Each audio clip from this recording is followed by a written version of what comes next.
So, so the subconscious mind really can, in a huge way, affect our lives and direct our lives. How is this related to this whole thing called mind clutter? I mean, when does the subconscious get completely cluttered? And when that happens, does that somehow, what happens to the subconscious mind and how it directs our lives? What's the breakdown place that happens at? What's the breakdown point? Well, I think, frankly, 99% of the people that are probably watching this show have a cluttered mind. We do this to ourselves. I'm glad we're the 1% here. Well, actually, you may be.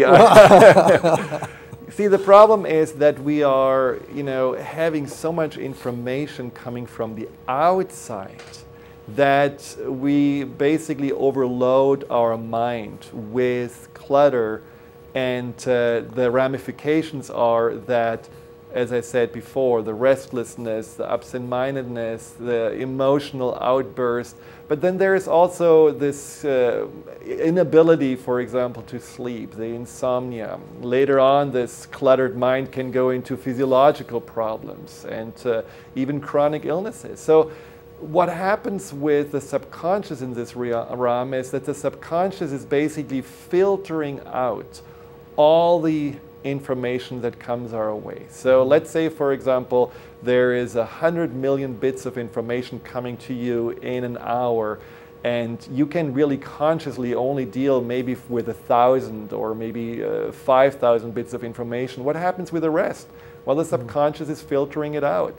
Part of it gets deleted and ignored, but part of it gets also sponged up and used maybe for later purposes. So your subconscious is sifting through all the information and holds on to it because maybe it could be relevant.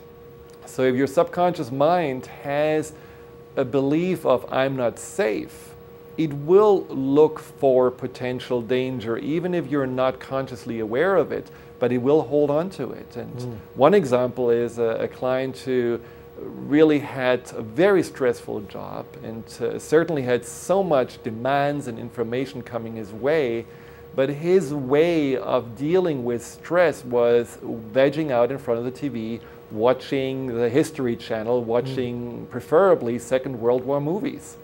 Now his language changed into, well, I'm going to go to battle again when he went to work, or I have to face the enemy, or, oh, they were shooting at me again. So his subconscious basically took all this information from the war zones that he was not even in, but he just watched. Subconsciously, this was taken on as really important information and then taken into account also and into his language when he went out into his normal life. So our subconscious really, what we feed ourselves every day, mentally, visually, really has a profound effect on who we become and how we act and how we talk and everything.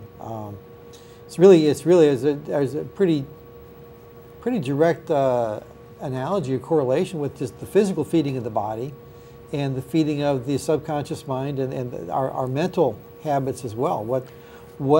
What we eat is what we become. And of course, that's not just on the food level, but it also has to do with what we see, what comes into our mind, how we talk, and the people that we're around. Well, and I think we are just eating way more than we can handle, meaning we are getting more information these days than 50 years ago. I mean, just also with, when I grew up, we had 3 channels on TV, and the TV program ended at 11 o'clock at night. That has completely changed. Now you have 100 channels and it never stops. The internet gives you an information amount that is barely, to be handled. And then you do some, even entertainment like social networks. So you have not only 5 friends, you have 150 friends to keep up with and Twitter with. And so there is so much information for people to somehow keep track of, that it's very overwhelming for that part of our mind, especially the subconscious mind.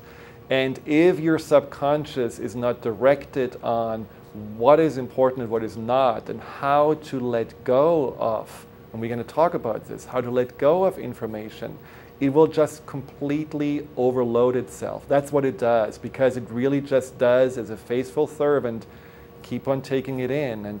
And the problem with us is that we don't stop. See, I have this always a feeling that we go now to this super buffets that basically is all you can eat information for breakfast, lunch, and dinner, and we never really eliminate anywhere and anything. And so that's really where the clutter occurs.